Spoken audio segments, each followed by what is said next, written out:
semuanya, kenalin nama aku Alfiana. Aku voice over dari kelompok 4, 12 SC3. Di video ini aku bakal ngejelasin ke kalian tentang perundingan Ranville. Simak videonya ya. Latar belakang masalah. Perjanjian Ranville merupakan hasil perundingan antara Indonesia dan Belanda yang difasilitasi oleh Komisi Tiga Negara atau KTN pada 17 Januari 1948. Latar belakang perjanjian ini adalah konflik Indonesia-Belanda yang terjadi setelah proklamasi kemerdekaan Indonesia pada 17 Agustus 1945, di mana Belanda berusaha untuk kembali menguasai Indonesia. Hal ini memicu konflik bersenjata antara kedua belah pihak. Dewan Keamanan PBB mengeluarkan resolusi pada Agustus 1947 yang menyerukan gencatan senjata dan pembentukan KTN untuk membantu menyelesaikan konflik damai. Perundingan Ranville diadakan di atas kapal perang AS USS Ranville pada Desember 1947, Januari 1948, yang menghasilkan perjanjian yang mengakui kedaulatan RI namun juga menetapkan garis Van Mock yang memotong wilayah RI menjadi dua bagian.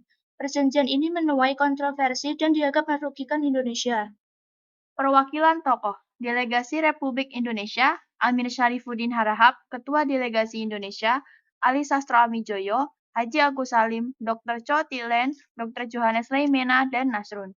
Delegasi Belanda, R. Abdul Kadir Wijoyatmojo, Ketua Delegasi Belanda, Dr. P.J. Kos, Mr. Dr. Christo Mokil, dan Mr. Van Vredenburg, penengah atau mediator dari PBB. Frank Porter Graham, Ketua Penengah dari Amerika Serikat, Richard Kirby, wakil Australia, dan Paul van Zielen, wakil Belgia. Isi Perjanjian Ranville. Setelah disepakati pada 17 Januari 1948, Perjanjian Ranville memuat beberapa persetujuan yaitu 1. Belanda hanya mengakui Jawa Tengah, Yogyakarta, dan Sumatera sebagai bagian wilayah Republik Indonesia. 2. Disetujuinya sebuah garis demarkasi yang memisahkan wilayah Indonesia dan daerah pendudukan Belanda. 3. TNI harus ditarik mundur dari daerah-daerah kantongnya di wilayah pendudukan di Jawa Barat dan Jawa Timur. Penjelasan keduanya yaitu, negosiasi sedang berlangsung mengenai USS Ranville antara Belanda dan Republik Indonesia. Garis status quo, garis Van Mock pada 12 Februari 1948. Dampak. Perjanjian Ranville memiliki dampak besar bagi Indonesia antara lain 1. Tersingkirnya golongan kiri. Perjanjian ini memperkuat posisi pemerintah yang anti-kiri dan menyebabkan golongan kiri tersingkir dari pemerintahan, yang kemudian memicu pemberontakan di Madiun pada 18 September 1948. 2. Pengurangan wilayah. Perjanjian Ranville mengurangi wilayah kekuasaan Indonesia yang telah diakui secara de facto, menyebabkan banyak wilayah penghasil kebutuhan pokok jatuh ke tangan Belanda. 3. Krisis ekonomi. Blokade ekonomi oleh Belanda memperburuk perekonomian Indonesia, karena banyak sumber daya dan wilayah penting yang dikuasai Belanda. 4. Penarikan pasukan TNI. TNI harus ditarik mundur dari daerah-daerah kantong di Jawa Barat dan Jawa Timur, yang menimbulkan peristiwa seperti Long March Siliwangi. 5. Pemberontakan baru. Peristiwa ini juga memicu pemberontakan oleh Kartosuwiryo yang ingin mendirikan negara Islam Indonesia di Jawa Barat. Wilayah Indonesia di Pulau Jawa warna merah pasca Perjanjian Ranville. Waktu dan tempat Perjanjian Ranville. Untuk menyelesaikan konflik Indonesia dan Belanda, pada akhirnya diadakanlah Perundingan Ranville untuk menyelesaikan konflik kedua negara tersebut. Lokasi perundingan diadakan di tempat netral yaitu di atas kapal USS Ranville milik Amerika Serikat yang berlabuh di Pelabuhan Tanjung Priok, Jakarta. Waktu pelaksanaan perjanjian ini dilakukan sejak tanggal 8 Desember 1947. Adapun penandatangan Perundingan Ranville ini dilakukan pada tanggal 17 Desember 1948.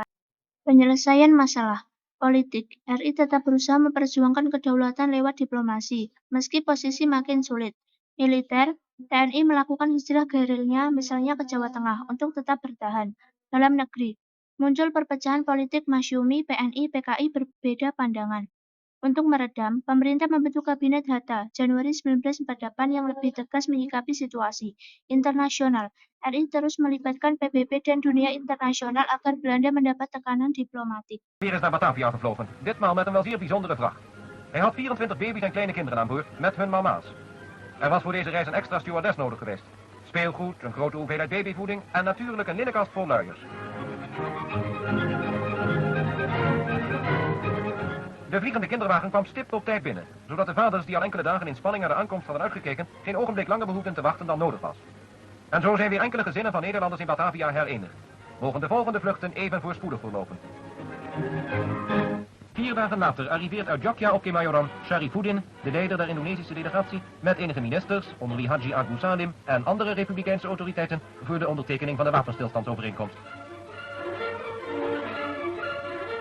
Nog diezelfde middag begeven de delegaties zich naar de Renville.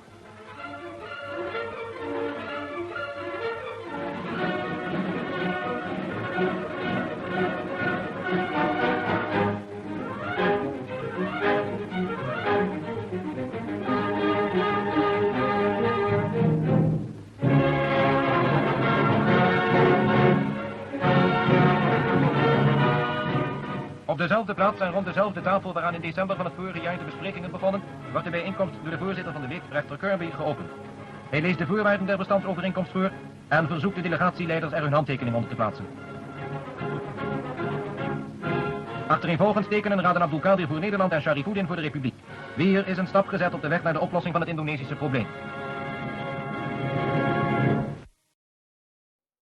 Kesimpulan 1. Perjanjian ini merugikan Republik Indonesia karena wilayah kekuasaannya semakin sempit, hanya Jawa Tengah, Yogyakarta, dan Sumatera. 2. Belanda diuntungkan sebab mendapat pengakuan lebih luas atas daerah pendudukannya melalui garis Van Mock. 3. TNI harus mundur ke wilayah Republik, sehingga banyak daerah strategis jatuh ke tangan Belanda. 4. Meski begitu, eksistensi RI masih diakui secara internasional berkat peran PBB melalui Komisi Tiga Negara atau KTN. 5. Perjanjian ini justru menjadi pemicu perlawanan rakyat lewat strategi gerilya dan menumbuhkan tekad untuk benar-benar meraih kedaulatan penuh.